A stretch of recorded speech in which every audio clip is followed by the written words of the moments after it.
আমরা দেখেছি আমার ভাইজান ওই সন্তানটার জন্য পাগল। ওই সন্তানটাকে যখন দাফন করেছেন আমাদের সামনে, ওই সন্তানটার জানাজার নামাজ যখন আদায় করলেন, ওই মা বাবা পাগলের মতন হয়ে গেলেন। কেমন পাগল জানেননি? একটা সন্তান যখন মা বাবার কোল থেকে চলে যায়, ওই মা বাবা ছাড়া ওই সন্তানের ব্যথা বেদনা কেউ বুঝবে না। যেমন আপনাদেরকে আমি একটা উদাহরণ দেই। আমরা যখন দেখি একটা পাখি বাসা বাঁধে, আমরা ছোট্টবেলা ওই বাসা থেকে যখন একটা বাচ্চা নিয়ে আসতাম, আমরা দেখতাম ওই পাখিগুলো আমাদের পিছনে পিছনে বাড়ি পর্যন্ত চলে আসতো। ওই পাখির কোনো শক্তি নাই, ওই পাখি আমাদেরকে ঠুর দেওয়ার জন্য, কামড় দেওয়ার জন্য আমাদের পিছনে পিছনে ঘুরতো। তেমনি ভাবে ওই মা বাবার সন্তান মা বাবার কুল থেকে যখন নাড়ে যায়, ওই মা বাবা ছাড়া দুনিয়ার মধ্যে কেউ ওই ব্যথা বেদনা বুঝবে না। আমরা জানি ওই সন্তানটা নিষ্পাপ, ওই সন্তানটা জান্নাতি। যে সন্তানের কোনো গুনাহ ছিল না, ওই সন্তানের উসিলাই আজকে মাহফিলের আয়োজন করা হয়েছে। ও দুনিয়ার মুসলমান, আজকে আমাদের যাদের ছোট্ট ছোট্ট সন্তান দুনিয়ার জমিন থেকে বিদায় নিয়েছেন, আল্লাহ বলেন, ও বান্দা বান্দিরা, আমি তোমাদের জন্য সুসংবাদ রেখেছি। আমি আল্লাহ তোমাদের সন্তান তোমাদের কাছ থেকে আমি আল্লাহ নিয়েছি। ও আমার বান্দা বান্দিরা, তোমরা অধৈর্য হইও না, তোমরা মন ভাঙ্গো না, তোমরা খারাপ হইও না। এই আমার বান্দা বান্দিরা, আমি আল্লাহ দিয়েছি, আবার আমি আল্লাহ নিয়েছি। ও বান্দা বান্দিরা, তোমরা যখন কাল কিয়ামতের ময়দানে বিপদের মধ্যে পড়ে যাইবা, ও বান্দা বান্দিরা, তোমরা যেই দিন কাল কিয়ামতের ময়দানে কঠিন মুসিবতের মধ্যে পড়ে যাইবা, ওই ছোট্ট সন্তান, যে সন্তানটাকে আমি আল্লাহ নিয়ে গেলাম, ওই সন্তানটা তোমার পাশে দাঁড়িয়ে যাবে। তুমি তোমার সন্তানটাকে চিনবা না।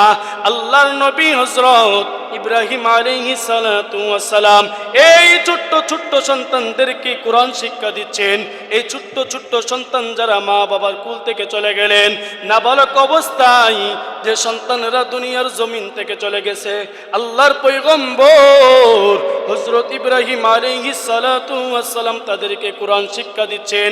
কাল কিয়ামতের ময়দানে ওই মা বাবা যেদিন কঠিন মুসিবতের মধ্যে পড়ে যাইবে, ওই সন্তান মা বাবার সামনে দাঁড়ায় যাবে। আল্লাহ বলবেন, তুমি কেন দাঁড়াইছো?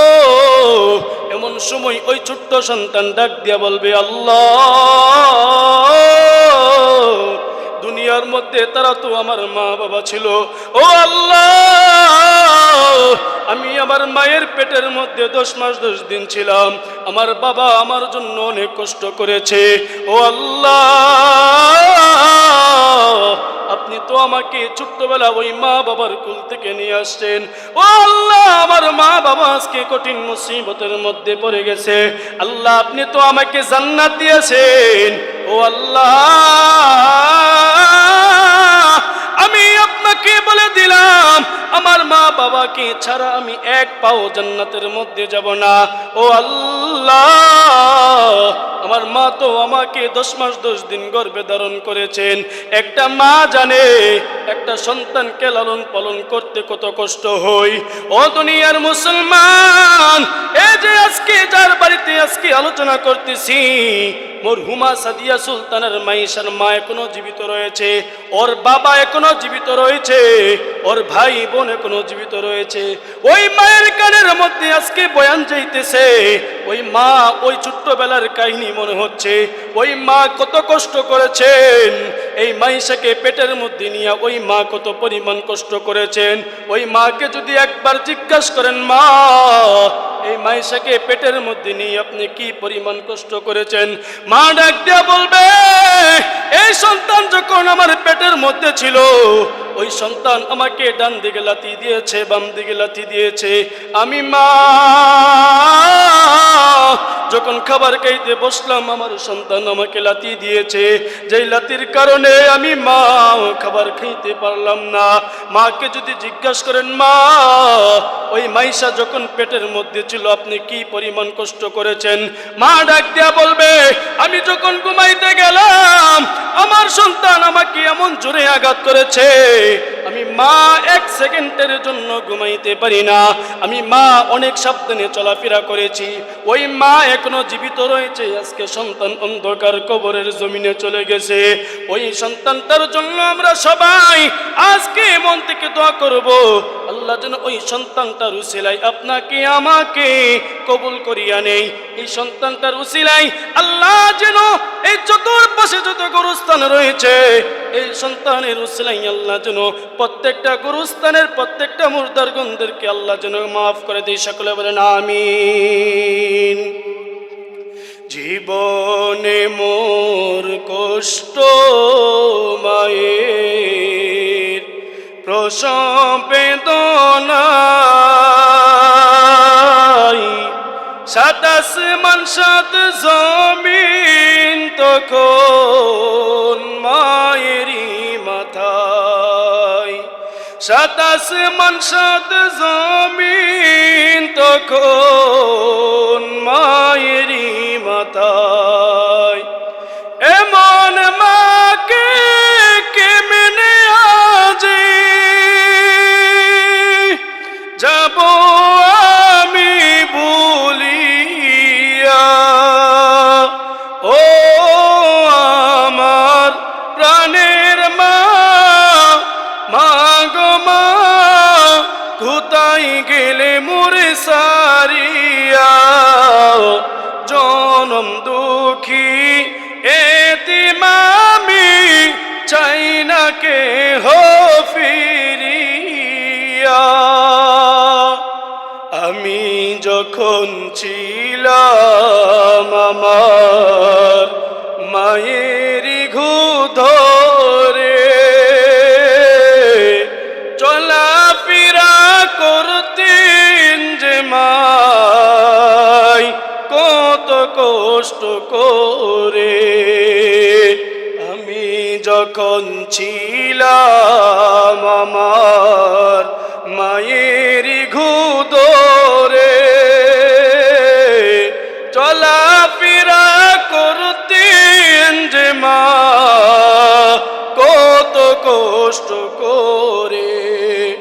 আমার সুন্দর মুখ দেখে কেন দুনিয়ার মধ্যে যা মন চা তা করো না কেন, তোমাদের সময় যখন হয়ে যাইবে ওই দিন তোমরা আমার দরবারে তোমাদের ফিরে আসতে হবে।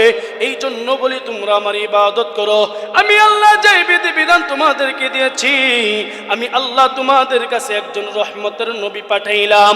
আল্লাহ পাক রব্বুল আলামিন বলেন, এমন একজন রহমতের নবী দুনিয়ার মধ্যে পাঠাইছেন, যেই নবীর রহমতের গুণগান বলে শেষ করা যাইবে না।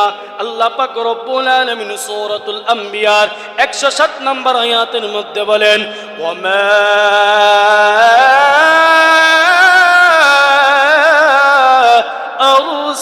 আরসালনাকা ইল্লা রাহমাতাল লিল আলামিন। ওগো নবীজি, আমি আপনাকে গোটা বিশ্ব জগতের জন্য রহমত দিয়ে পাঠাইছি। কেমন রহমত দিয়ে পাঠাইছেন? আল্লাহর নবী হযরত আবু বকর রাদিয়াল্লাহু আনহুকে নিয়ে একটা সফরের মধ্যে যাইতেছেন।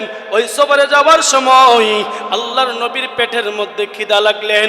আল্লাহর নবী ডাক দিয়ে বলে, আবু বকর, আমার পেটের মধ্যে খিদা লাগলো। আরে আবু বকর, আমাকে একটু খাবারের ব্যবস্থা করিয়া দাও। এমন সময় আল্লাহর নবী একটা রাখালকে জিজ্ঞাসা করলেন, এ রাখাল, আমাকে কি একটু খাবারের ব্যবস্থা করতে পারবা?